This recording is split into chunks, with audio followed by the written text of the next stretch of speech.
好多老友記遇到高血糖呢個問題都好技巧，為咗控制血糖個數字，好多人索性連生果都戒埋。其實呢個係一個大誤區嚟㗎，只要揀啱品種同食法，唔單止唔會令到血糖飆升，仲可以有效降低患上呢啲可怕併發症嘅風險。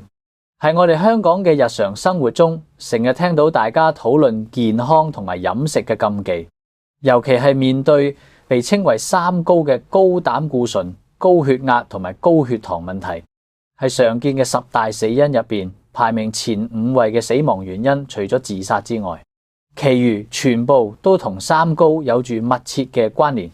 三高咧唔單止容易引發癌症，其中由高血壓同糖尿病一齊構成嘅心血管疾病，更加係直接威脅生命。今日就集中講下糖尿病患者同食生果之間嘅關係，講下食邊幾種生果先冇咁容易升糖，同埋正確嘅食法。長期以嚟係香港大眾認為果糖對人體代謝非常唔好，呢個係因為果糖確實會造成脂肪肝、胰島素阻抗、尿酸偏高等問題。市面上賣嘅生果往往對於甜度有好高嘅要求，導致生果本身含有非常多嘅果糖。所以當患有糖尿病或者帶有代謝綜合症嘅老人家去醫院睇醫生嗰陣，往往會聽到營養師嘅嚴格警告。營養師通常會教導呢啲老人家，每日生果絕對唔可以食太多，甚至連食唔算甜嘅番茄都要嚴格控制整體嘅份量。不過必須先認清一個根本問題，即係我哋控制糖尿病究竟係為咗控制驗血報告上面個數字，定係為咗控制個病本身？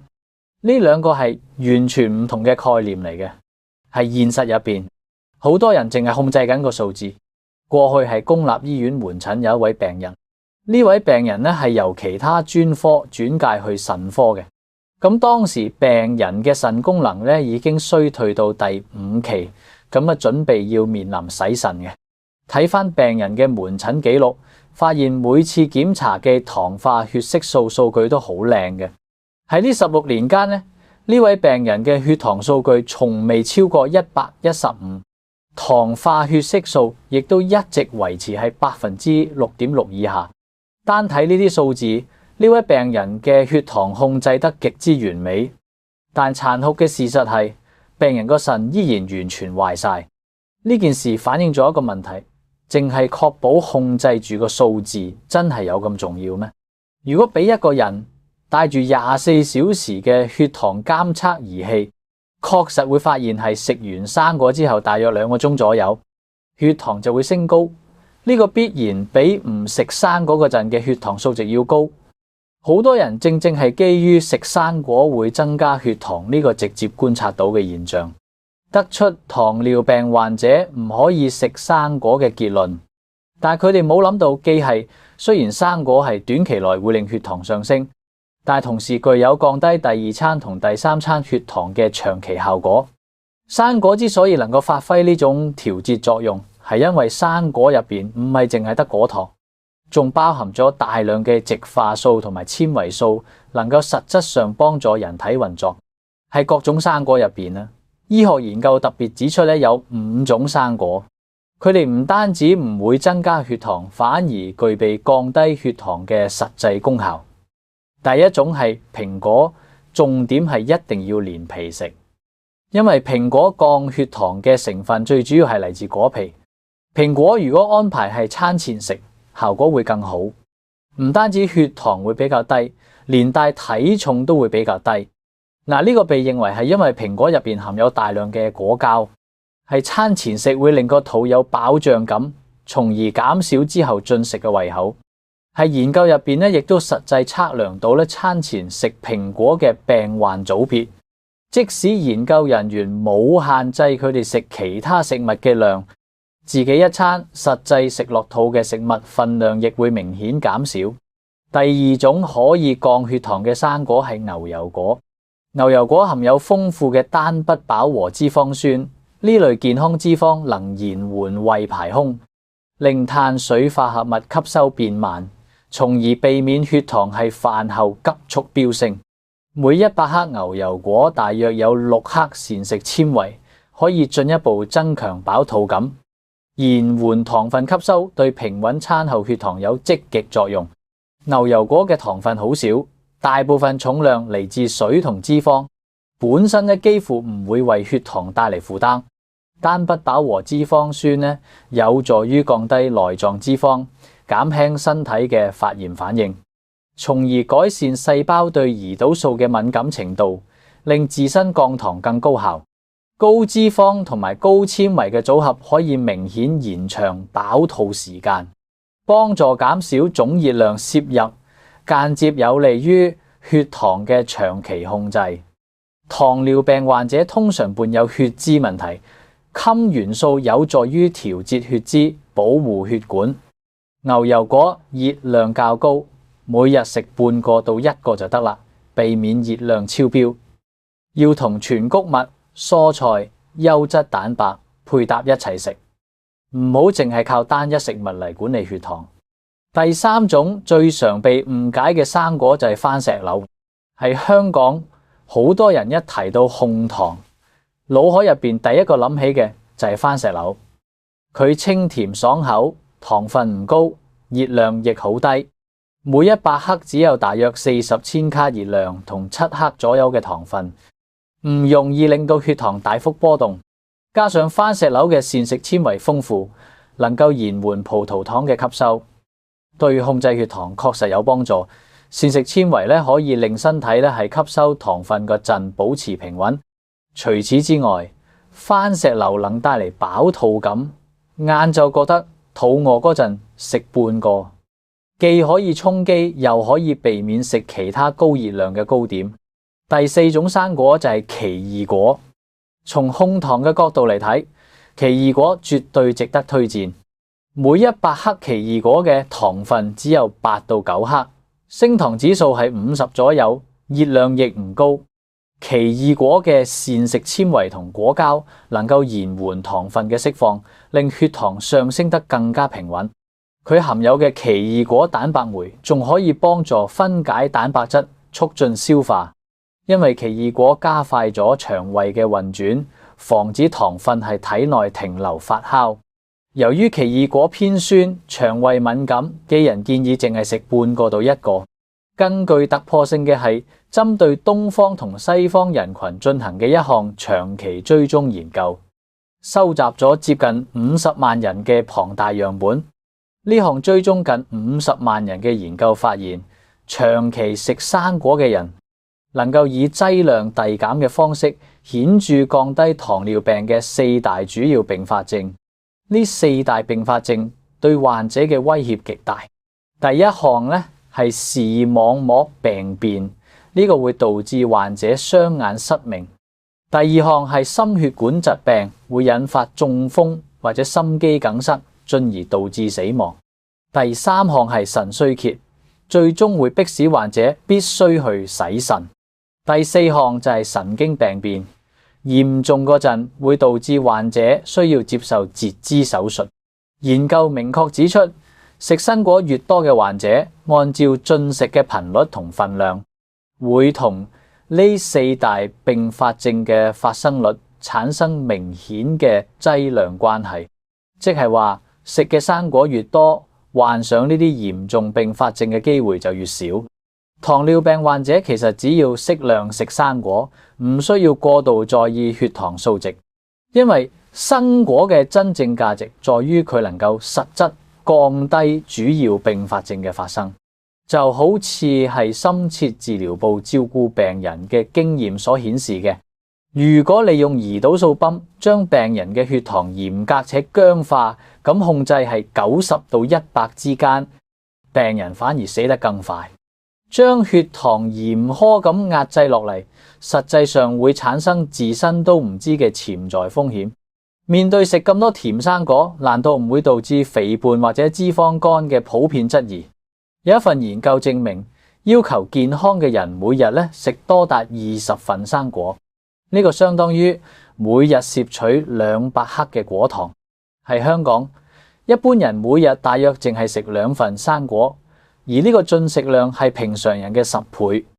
呢啲健康人連續食咗3個月嘅20份生果之後，研究人員重新計算並檢驗佢哋嘅血糖、糖化、血色素、血脂、體重，同埋有冇出現脂肪肝，結果發現所有指標全部正常。第2篇研究咧，則係針對已經患有脂肪肝嘅病人，研究結果發現，即使係脂肪肝患者係每日食4份生果嘅情況之下，佢嘅脂肪肝病情亦完全冇惡化。所以醫生嘅建議咧，就普通人每日咧至少要食4份生果。為咗達到呢個份量，連早餐都應該記得配搭生果一齊食。係種類選擇上，盡量選擇唔同種類嘅生果嚟攝取。講到攝取大量生果嘅方式，好多人會諗，既然要食比較多，不如直接打成果汁嚟飲，認為咁樣可以達到同樣嘅效果。呢種做法係絕對唔可以嘅，尤其係出面市面賣嘅果汁。首先，即使標榜係純果汁，佢嘅生果使用量亦高得驚人。單純打杯鮮橙汁咧，就需要用掉7個橙。一個人可以輕易咁飲落1杯，甚至不止1杯嘅橙汁。呢個就等於短時間內攝取咗7到14個橙。係正常情況下，一個人係絕對唔會一次過食咁多橙嘅。呢種攝取量完全超出咗合理嘅範圍。其次，市面賣標注100%嘅進口名牌果汁，隱藏住另一個問題。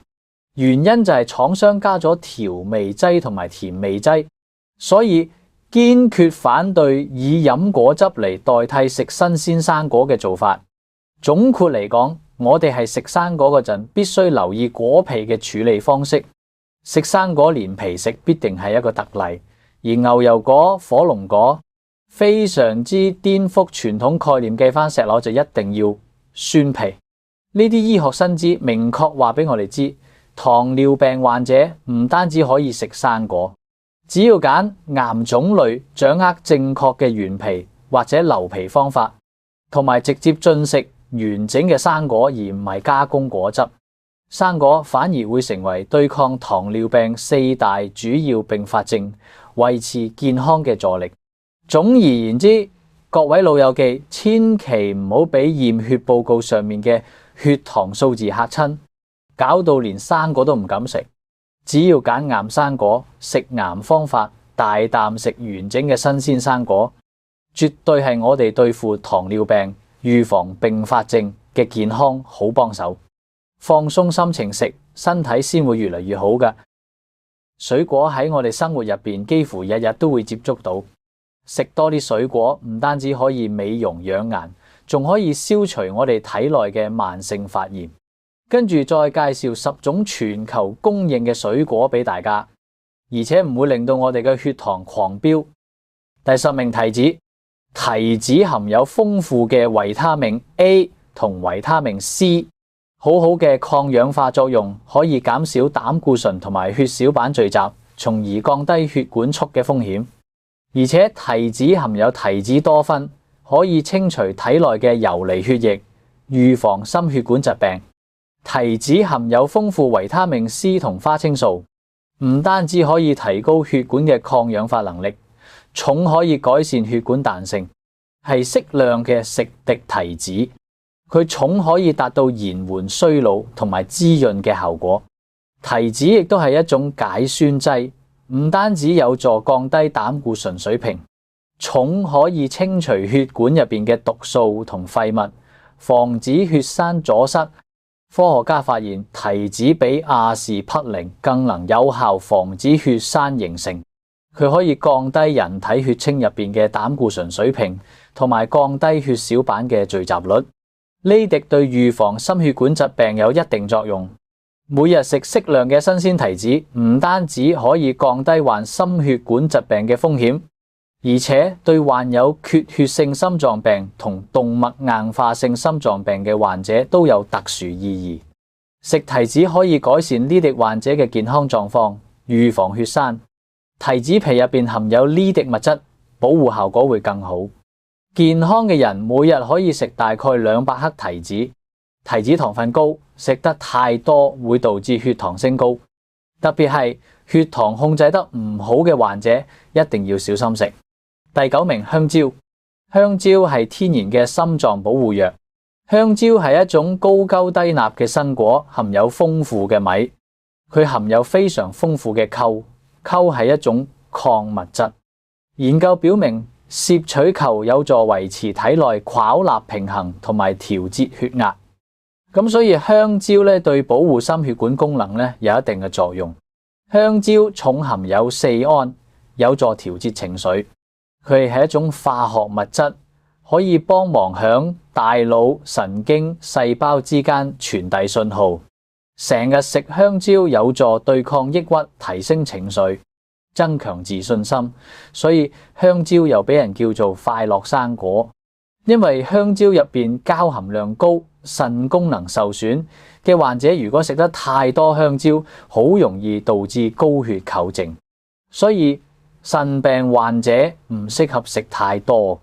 另外，香蕉嘅糖分好高，如果糖尿病人食香蕉，佢哋一定要注意控制當日嘅飲食，特別係主食嘅攝取，以免搞到血糖大幅波動。第8名，檸檬。檸檬俾人叫做降血壓生果，食檸檬咧可以預防心血管疾病，減低鈣離子對血液凝固嘅影響，預防同治療血壓高同心肌梗塞。另外咧，檸檬酸仲可以收縮同強化微絲血管，改善凝血功能，增加血小板數量。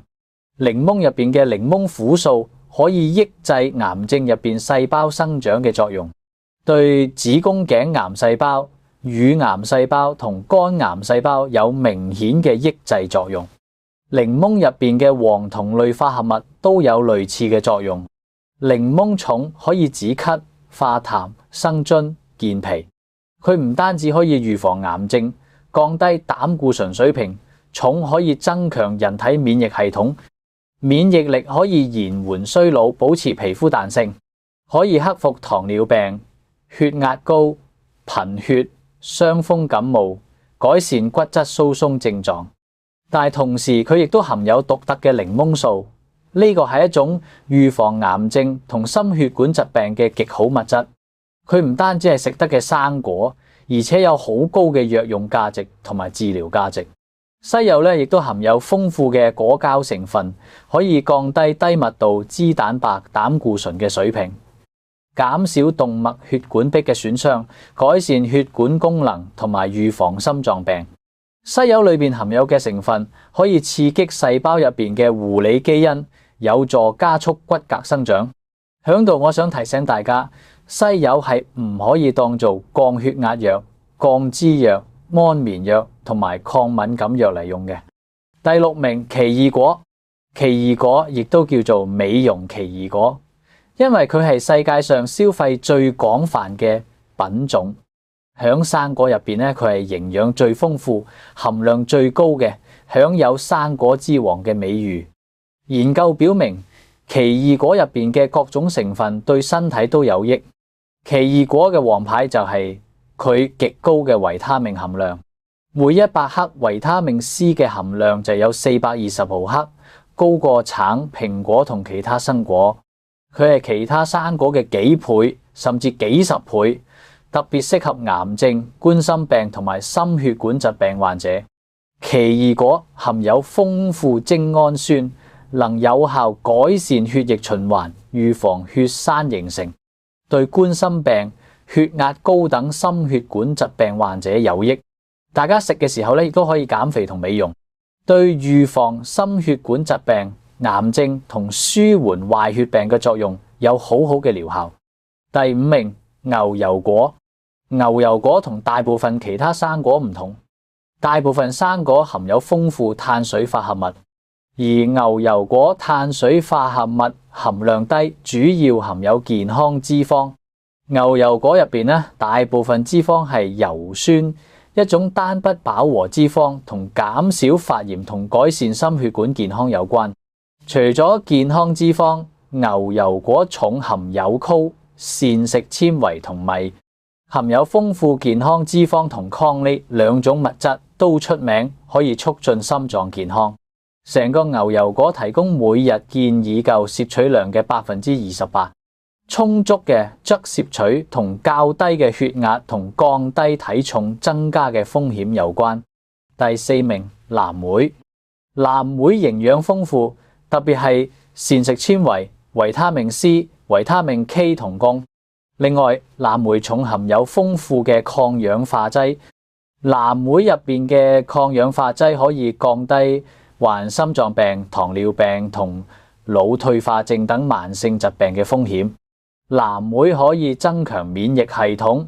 新嘅研究結果表明，定期食藍莓可以增加體內自然殺手細胞嘅數量，有助保護你免受氧化鷹擊同病毒感染。例如咧，藍莓入邊嘅抗氧化劑可以對大腦產生保護作用。研究表明，食藍莓可以改善老人家嘅記憶力。熟透嘅藍莓含有超過15種花青素，呢滴物質能有效抑制破壞眼部細胞嘅酵素，所以對眼都有好好嘅保護作用。第3名，紅桑子，佢係一種高纖維低糖嘅生果。每100克紅桑子含有6.5克膳食纖維，糖分只係得4.4%左右。研究表明，紅桑子對心血管保護有好好嘅效果。紅桑子含有豐富花青素，可以提供抗氧化活性，並且有助改善血管。研究仲表明，紅桑子入邊嘅油酸對調節血壓都好有幫助，而且漿果入邊紅桑子嘅油酸同 SOD 含量較高，利敵物質有好好嘅祛斑、美容同抗衰老作用。